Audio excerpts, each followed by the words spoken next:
¿Alguna vez te has preguntado quién fundó realmente la Iglesia Católica? ¿Quiénes fueron las personas detrás de esta institución que ha existido durante más de 2000 años? La respuesta puede sorprenderte. Muchas personas piensan que la Iglesia Católica es solo otra religión que evolucionó con el tiempo, pero la verdad es mucho más profunda y arraigada en la Biblia. Jesucristo mismo estableció el fundamento de la Iglesia y fue construido sobre la fe de los apóstoles, dirigido por Pedro. Pero, ¿qué significa esto para nosotros hoy? ¿Cómo continúa impactando la base de la Iglesia en nuestras vidas? Quédese, porque estamos a punto de descubrir la verdad detrás de los orígenes de la Iglesia Católica y la misión divina que continúa cumpliendo hoy. Cuando Jesucristo miró a Pedro a los ojos y declaró: «Eres Pedro, y en esta roca construiré mi iglesia». Mateo 16:18. No solo estaba haciendo una declaración informal, estaba presentando un plan divino, una promesa directamente de Dios que sacudiría los cimientos del mundo. No se trataba de la perfección de Pedro, porque seamos honestos, Pedro acababa de confesar a Jesús como el Cristo, pero poco después lo negaría 3 veces. Aún así, eso no lo descalificó. ¿Por qué?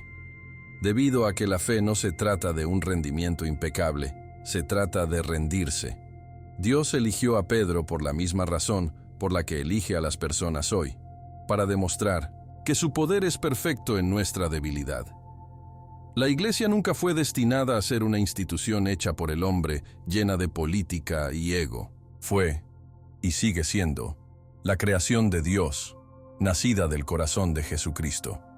Por eso ha sobrevivido a las guerras, traiciones, escándalos y persecución. Porque no se construye en la arena, sino en la verdad eterna de la palabra de Dios y la autoridad dada por Cristo mismo. La gente a menudo piensa que la Iglesia fue algo que evolucionó con el tiempo, como un club antiguo que reunió impulso e influencia. Pero la verdad es que sus raíces son sagradas. Jesús no dijo «a iglesia», dijo «mi iglesia». Eso significa propiedad, intención y diseño. Lo habló a la existencia con un propósito, al igual que Dios habló la creación de estar en Génesis. Cada ladrillo de esta casa espiritual se mantiene unida por la fe, las Escrituras y el fundamento inquebrantable de la voluntad de Dios. Es por eso que incluso cuando los imperios subieron y cayeron, la Iglesia perduró. Nunca se trataba del poder terrenal, siempre se trataba de la misión celestial. Y Jesús no solo estaba hablando con Pedro, estaba colocando la piedra angular para las generaciones venideras. Eso nos incluye. Somos parte de una estructura viva que comenzó con una promesa y continúa a través de la fe en Jesucristo, el Hijo de Dios. No perdamos la importancia de ese momento en el camino a Cesarea Filipi. No era solo otro día con los discípulos, era un punto de inflexión. Jesús estaba dando autoridad, sí, pero más que eso, estaba revelando identidad. El nombre de Peter en griego, Petros, significa roca. Y ese juego de palabras no fue accidental. Jesús lo usó para demostrar que cuando nos mantenemos firmes en la fe, incluso con nuestros defectos, Dios puede usarnos para construir algo eterno. La Iglesia no fue entregada a filósofos o reyes, fue confiado a un pescador lleno de fe y fuego. Eso es lo que lo distingue. No es una invención, es una herencia. Y de esa declaración en Mateo nació una misión sagrada, uno que continúa hoy, llamando a los creyentes a construir, servir y seguir a Jesucristo, sin importar el costo. Piense en cuán radical fue esta idea. Sin templo. No hay sacerdocio como el antiguo pacto. Solo Jesús, un grupo de seguidores, de ragtag y una audaz declaración de fe. Pero eso es todo lo que Dios necesitó. De una promesa llegaron siglos de fe, tradición y un cuerpo vivo que abarca cada rincón de la tierra. Y a pesar de que el mundo sigue cambiando, esa iglesia, su iglesia se mantiene. No es perfecto, pero es santo. No siempre es admirado, pero es ungido. Y eso se debe a que no está enraizado en el esfuerzo humano, sino en la comisión divina. El mismo Jesús que calmó las tormentas y crió a los muertos, declaró que su iglesia prevalecería, y esa es una promesa que no puede deshacer el poder del infierno. Es por eso que nos aferramos a la Biblia, buscamos a Jesucristo diariamente y confiamos en que el diseño de Dios es más grande que cualquier obstáculo que enfrentemos. Entonces, la próxima vez que alguien cuestiona de dónde proviene la iglesia o sugiere que es solo otra religión entre muchos, recuerda esto. Comenzó con Jesús, se construyó sobre la fe de Pedro y continúa a través del Espíritu de Dios trabajando en su pueblo. Esa no es tradición, es verdad, y debería cambiar la forma en que vivimos, rezamos y caminamos con fe. Si Jesucristo confiara en el imperfecto Pedro para comenzar esta misión sagrada, ¿qué podría llamarlo para que haga hoy en su nombre? Aférrate a ese pensamiento, porque en la siguiente parte profundizaremos en quién era realmente Peter y por qué su transformación es la clave para comprender cómo la iglesia obtuvo a su verdadero líder. La historia de Peter no se trata de la perfección, se trata de transformación. Aquí hay un hombre que una vez se hundió en el agua por miedo, que sacó una espada en un momento de impulso y que, en la hora más oscura, negó incluso conocer a Jesucristo. Y sin embargo, él fue el que Jesús eligió liderar. Esa elección no fue aleatoria. Dios ve lo que el hombre pasa por alto. Un corazón dispuesto a cambiar, un alma abierta a la gracia. Cuando Pedro negó a Jesús 3 veces, no fue el final de su ministerio, fue el comienzo de algo nuevo. Porque Jesús, después de salir de entre los muertos, no avergonzó a Pedro. En cambio, le preguntó 3 veces, ¿me amas?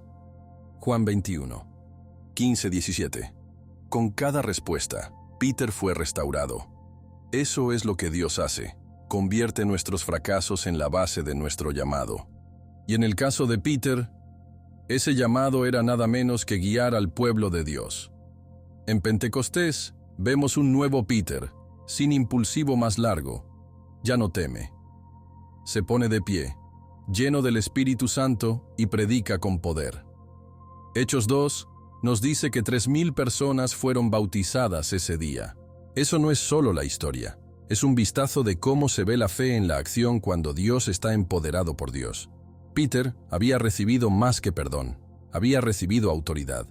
¿Recuerdas lo que Jesús le dijo en Mateo 16:19?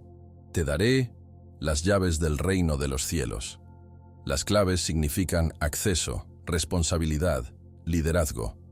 No solo eran simbólicos, marcaron a Pedro como el administrador terrenal de una misión celestial.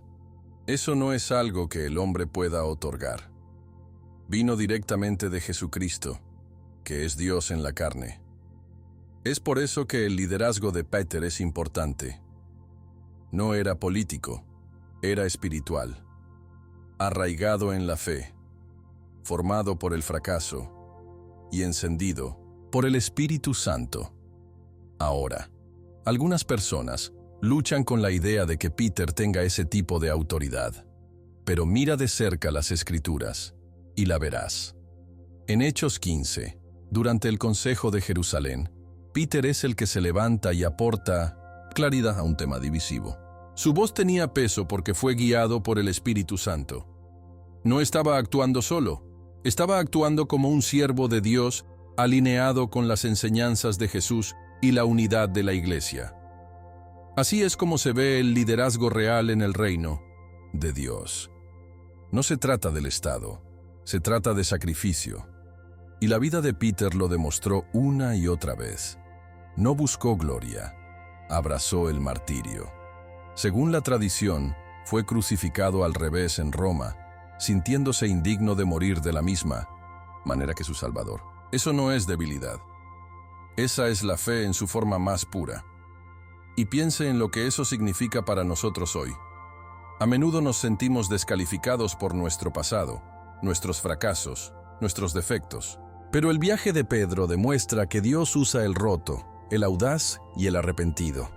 Tal vez hayas negado tu vocación. Tal vez te has sentido que has decepcionado a Dios. Pero si Pedro puede pasar de negar a Jesús a convertirse en la roca de la iglesia, ¿qué le impide entrar en su propósito? No se trata de ser perfecto, se trata de ser fiel. La vida de Peter es un testimonio vivo de lo que Dios puede hacer cuando decimos que sí, incluso después de decir que no. Esa es la belleza de la gracia. Ese es el mensaje de la Biblia. Y ese es el poder de caminar con Jesucristo. Entonces, a medida que avanzamos, no solo admiren a Peter, aprenda de él. Vea su historia como un espejo, su miedo, su fracaso, su fuego. Todo es parte del viaje de la fe, y a través de todo, Dios permaneció fiel. Desde las costas de Galilea hasta las calles de Roma, Peter no se quedó porque era fuerte, sino porque Dios lo era. Y ese mismo Dios nos está llamando hoy para que nos subamos, lideren y confíe en su plan. Ahora que hemos visto cómo Peter fue elegido y transformado, vamos a sumergirnos en lo que sucedió después de que comenzó su liderazgo. Como la autoridad que recibió no murió con él, pero fue transmitido en un linaje divino que continúa hasta el día de hoy. La historia de la Iglesia no es solo una de la fe individual, es una historia de continuidad. El liderazgo de Peter no terminó con él, sino que se transmitió a través de las generaciones en lo que llamamos sucesión apostólica. Esto significa que la autoridad que Cristo le dio a Pedro, las llaves del reino del cielo, fueron entregadas a sus sucesores, los papas, en una línea ininterrumpida. Esta tradición no se basó simplemente en la cita humana, era divina. Mientras miramos la iglesia primitiva, vemos que los apóstoles no eran solo iglesias fundadoras. Estaban estableciendo una fe viva, una que sería llevada adelante a través de aquellos que vinieron detrás de ellos. La sucesión apostólica es una señal de que la iglesia no es una invención humana, sino una institución divina, guiada por el Espíritu Santo en todas las edades. Esta cadena de liderazgo es crucial para comprender la visión de la Iglesia católica de la tradición y las Escrituras. No se trata solo de seguir las reglas transmitidas de generación en generación. Se trata de mantenerse fiel a las enseñanzas de los apóstoles, asegurarse de que la fe permanezca pura y sin diluir. En 2 Tesalonicenses 2:15, Pablo alienta a los creyentes a mantenerse firmes y aferrarse a las enseñanzas que le pasamos, ya sea de boca en boca o por letra. Este pasaje destaca los dos pilares de la fe: escritura escrita y tradición oral. Si bien la Biblia es la base de la creencia cristiana, fue la Iglesia la que, bajo la guía del Espíritu Santo, discernió qué escritos estaban realmente inspirados. De hecho, la Biblia en sí se formó dentro del contexto de la Iglesia, por lo que la tradición es tan vital como las Escrituras. Para muchos, la idea de la tradición puede parecer anticuada o irrelevante, pero considere esto: la fe se transmitió durante siglos a través de la palabra hablada, mucho antes de que se escribiera en el Nuevo Testamento. Jesús no solo nos entregó un libro, estableció una comunidad de creyentes para vivir sus enseñanzas. En la iglesia primitiva, la tradición oral era crucial para preservar la integridad del mensaje. Es por eso que, incluso hoy, la Iglesia Católica enfatiza la importancia de la tradición junto con las Escrituras. Es una fe viva, transmitida por aquellos a quienes se les confió el depósito de fe. Y esto no se detiene con los apóstoles. Continúa a través de la Iglesia hoy, con el Papa y los obispos, sirviendo como los sucesores de Peter, protegiendo y proclamando la fe en cada generación. Pero, ¿qué significa eso para nosotros? Significa que cuando miramos a la Iglesia, estamos buscando una institución viva y respirada que ha sido guiada por el Espíritu Santo desde su inicio. No se trata solo de aceptar enseñanzas porque son viejas o tradicionales. Se trata de comprender que la Iglesia es el guardián de la fe. Tiene la autoridad para enseñar e interpretar las Escrituras porque fue fundada por el propio Cristo y continúa siendo sostenido por su Espíritu. Este es un misterio divino, que la misma Iglesia que Pedro ayudó a establecer continúa existiendo hoy, con la misma misión: proclamar el Evangelio y poner a las personas en relación con Jesucristo. A medida que avanzamos en la siguiente parte, exploraremos cómo se desarrolla esta sucesión apostólica en la vida de la Iglesia, particularmente a través de los consejos que han dado forma a nuestras creencias a lo largo de los siglos. Estos consejos no fueron solo reuniones, fueron momentos en que la Iglesia, guiada por el Espíritu Santo, definió verdades esenciales sobre nuestra fe. Y estas verdades todavía se están viviendo hoy en las enseñanzas de la Iglesia. Pero primero, reflexionemos sobre la belleza de esta tradición viva. No es una práctica estática y anticuada. Es un viaje dinámico y continuo de fe, uno de los que todos estamos invitados a ser parte. Los consejos de la Iglesia no fueron solo reuniones, sino que fueron momentos críticos en la historia del cristianismo, donde la fe fue protegida y aclarada bajo la guía del Espíritu Santo. Desde el principio, la Iglesia enfrentó preguntas sobre quién era Jesús, qué enseñó y cómo se debe entender su mensaje. Y ahí es donde entran los consejos. Eran reuniones de obispos y líderes que se unieron para salvaguardar la verdad y abordar las herejías que amenazaban con distorsionarla. El primer consejo importante, el Concilio de Nicea en 325, fue convocado por el emperador Constantino para abordar las crecientes divisiones sobre la naturaleza de Cristo. ¿Era verdaderamente Dios o era solo un hombre? El credo de Nicene, que salió de ese concilio, declaró audazmente que Jesucristo es Dios de Dios, luz de la luz, verdadero Dios de Dios verdadero. Eso no era solo la jerga teológica, sino una clara declaración de quién es Jesús, completamente Dios y completamente hombre. En los siglos que siguieron, la Iglesia enfrentó más herejías, enseñanzas falsas que intentaron alejar a las personas de la verdad del Evangelio. En 431, se llamó al Consejo de Éfeso para abordar la cuestión del papel de Mary. Algunos enseñaban que no debía ser llamada Madre de Dios, sino el concilio, dirigido por el Espíritu Santo, reafirmó la verdad. María es la Madre de Dios. ¿Por qué? Porque Jesús es Dios y el hombre, y como su madre, María llevó al Dios hombre dentro de ella. No era solo una pregunta teológica, sino de comprender quién era Jesús y cómo su naturaleza divina y humana estaba inseparablemente unida. Sin este entendimiento, toda la base del cristianismo se desmoronaría. Luego vino el Concilio de Calcedonia en 451, que abordó la cuestión de la naturaleza de Cristo una vez más, afirmando que Él es 100% Dios y 100% hombre, sin confusión o separación. No se trataba solo de defender una doctrina, sino que se trataba de mantener viva la verdad de Cristo. Porque si perdemos de vista quién es Jesús realmente, perdemos el corazón del Evangelio. Y así, los consejos no se trataban solo de proteger la doctrina, sino que se trataban de preservar la esencia misma del cristianismo. Eran la Iglesia, dirigida por el Espíritu Santo, asegurándose de que las enseñanzas de Jesús permanecieran intactas para las generaciones futuras. Estos consejos fueron momentos en que toda la Iglesia se unió, en la unidad y con humildad, para definir la verdad.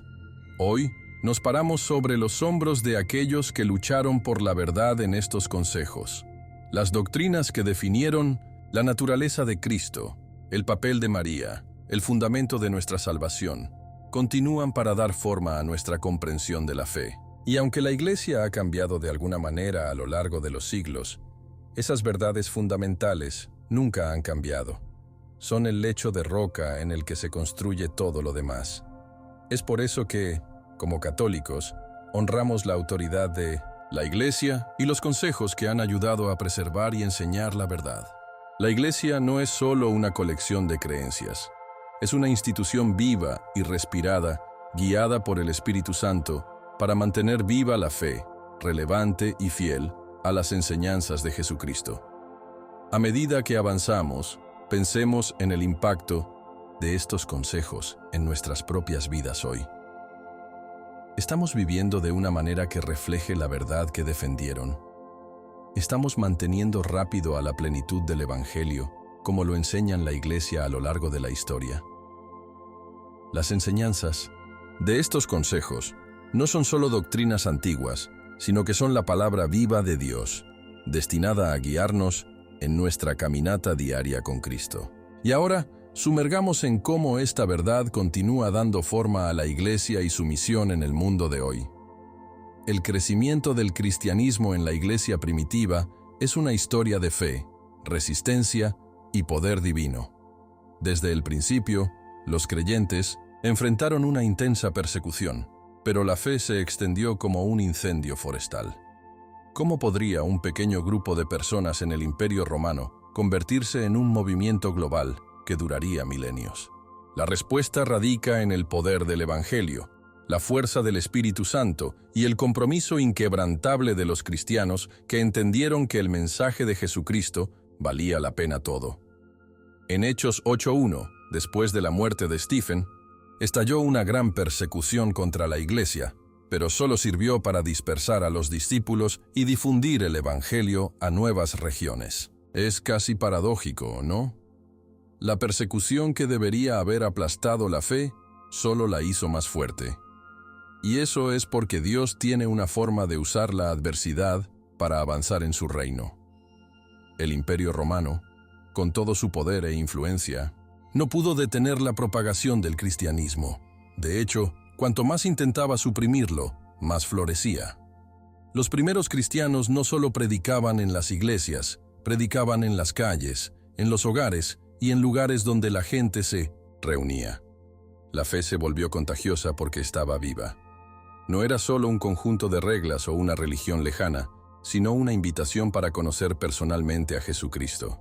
Las personas fueron curadas, las vidas se transformaron, y el amor de Dios se derramó de una manera que el mundo nunca había visto antes. Incluso cuando los emperadores como Nero persiguieron a los cristianos con crueldad indescriptible, la fe creció. ¿Por qué? Porque el corazón del mensaje cristiano no se trata de evitar el sufrimiento, se trata de encontrar esperanza en medio de él. La conversión del emperador Constantino en 313 DC fue un punto de inflexión. Con el Edicto de Milán, el cristianismo se legalizó y a la Iglesia se le otorgó libertad para adorar abiertamente. En la superficie, esto puede parecer una victoria, y lo fue. Sin embargo, también trajo nuevos desafíos. Con la libertad llegó la tentación de la complacencia. De repente, la fe ya no era una cuestión de supervivencia, era una cuestión de conveniencia. La gente podría practicar el cristianismo sin miedo, pero este nuevo entorno creó riesgos de creencias diluidas y cristianismo cultural. La Iglesia enfrentó el peligro de perder su borde radical, la ventaja que una vez lo había hecho tan poderoso. Cuando la fe se vuelve fácil, puede perder su profundidad. Y esa es una advertencia para nosotros hoy.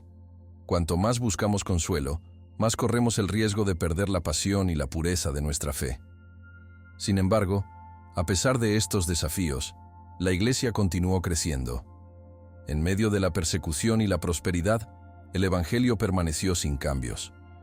El mensaje central, que Jesucristo murió por nuestros pecados, resucitó de entre los muertos y ofrece una vida eterna, nunca vaciló. Y eso es lo que continúa dando a la Iglesia su fuerza hoy. No se trata de qué tan cómodo es el medio ambiente. Se trata de mantenerse fiel al mensaje de Jesucristo. La Iglesia puede enfrentar la persecución, la complacencia o incluso la lucha interna, pero como Jesús prometió, las puertas del infierno no prevalecerán contra ella. Mateo 16:18. La perseverancia de la Iglesia es un testimonio del poder de Dios para sostener a su pueblo, incluso en los momentos más desafiantes. A medida que reflexionamos sobre el crecimiento y la resistencia de la Iglesia primitiva, consideremos nuestras propias vidas. ¿Cómo respondemos cuando se prueba nuestra fe? ¿Nos mantenemos firmes, como los primeros cristianos, sabiendo que el Evangelio vale cualquier costo? ¿O nos encontramos tentados por las comodidades de este mundo, dejando que nuestra fe se vuelva tibia? La Iglesia primitiva nos muestra que el verdadero poder del cristianismo no es evitar la persecución o los problemas, sino en abrazar el llamado a seguir a Jesús sin importar el costo.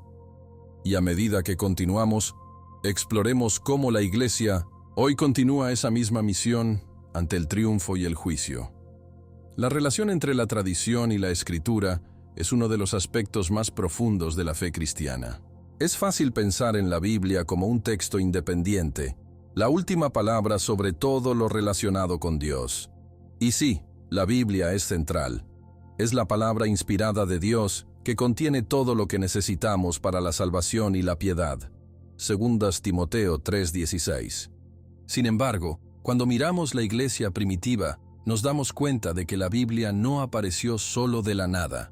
La Biblia en sí se formó dentro del contexto de la iglesia. Los textos sagrados fueron compilados, reconocidos y preservados por la iglesia, que fue dirigido por el Espíritu Santo. Esta es la razón por la cual el catolicismo otorga un valor tan alto a la tradición junto con las Escrituras.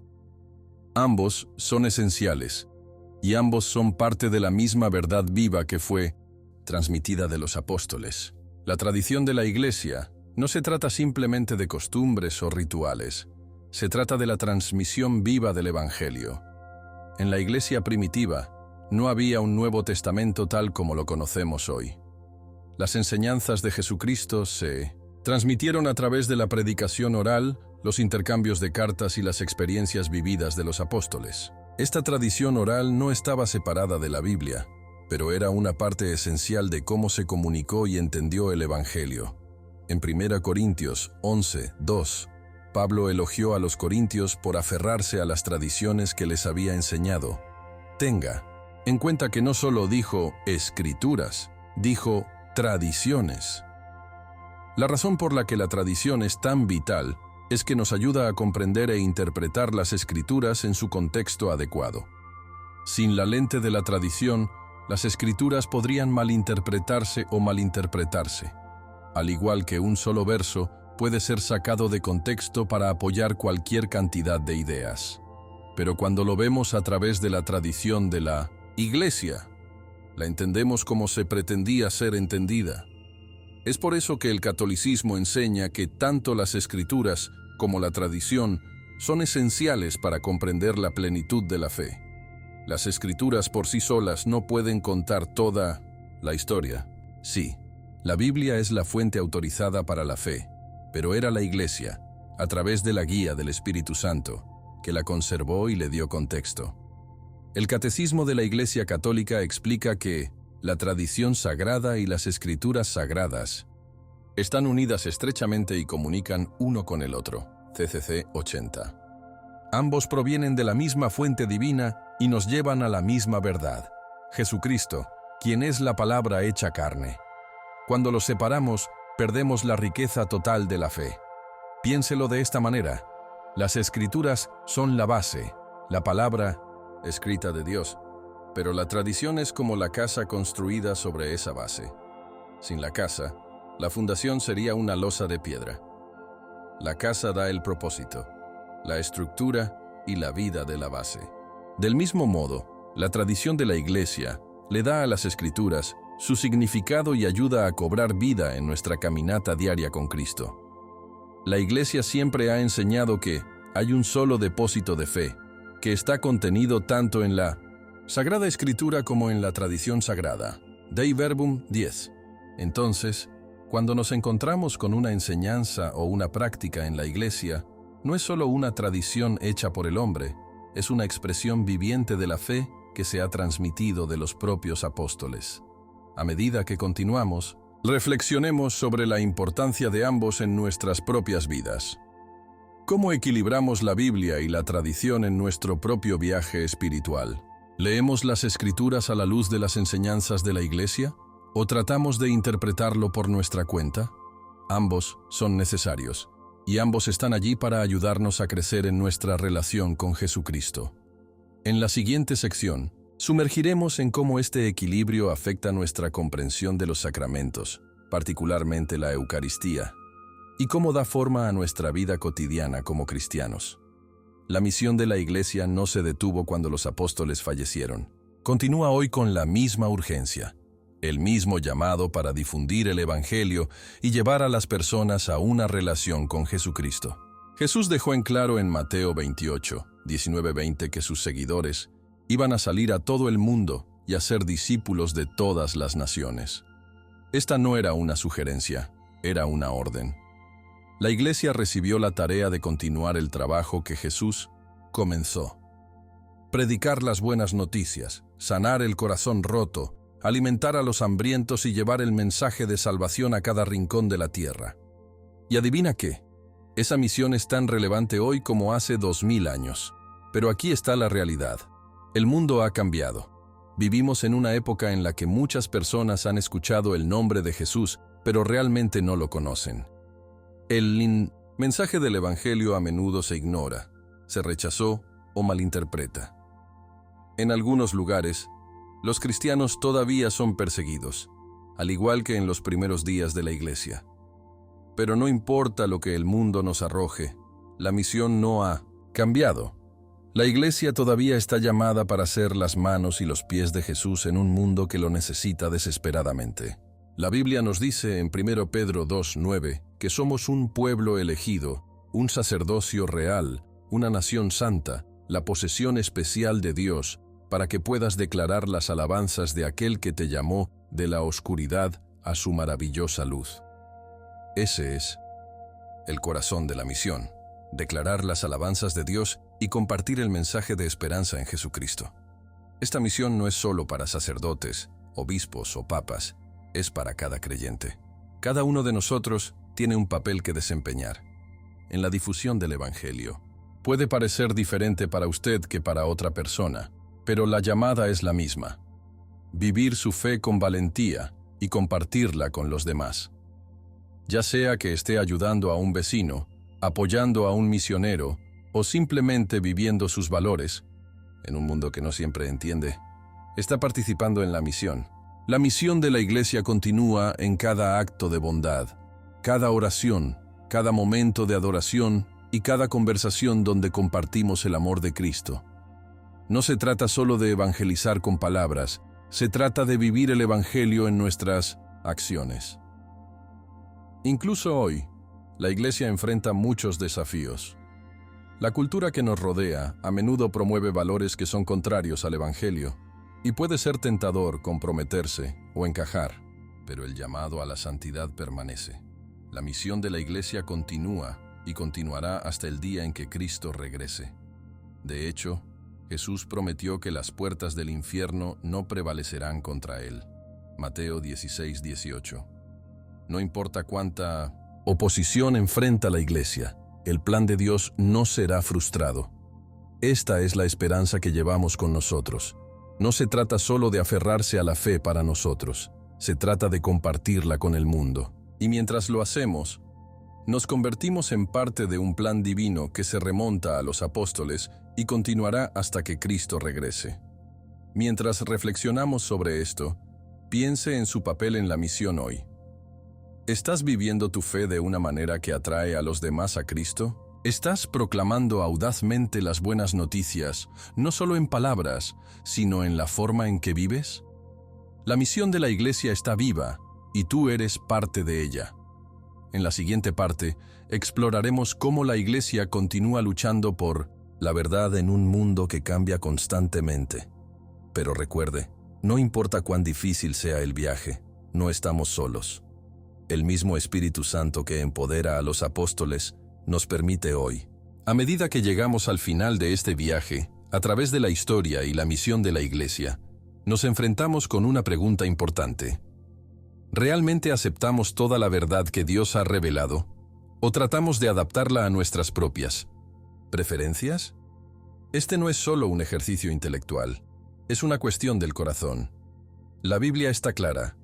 La verdad de Dios no es un buffet donde elegimos y elegimos lo que nos gusta. Jesús no ofreció sus enseñanzas como sugerencias. Fueron comandos, y nos llamó a seguirlo completamente, sin compromiso.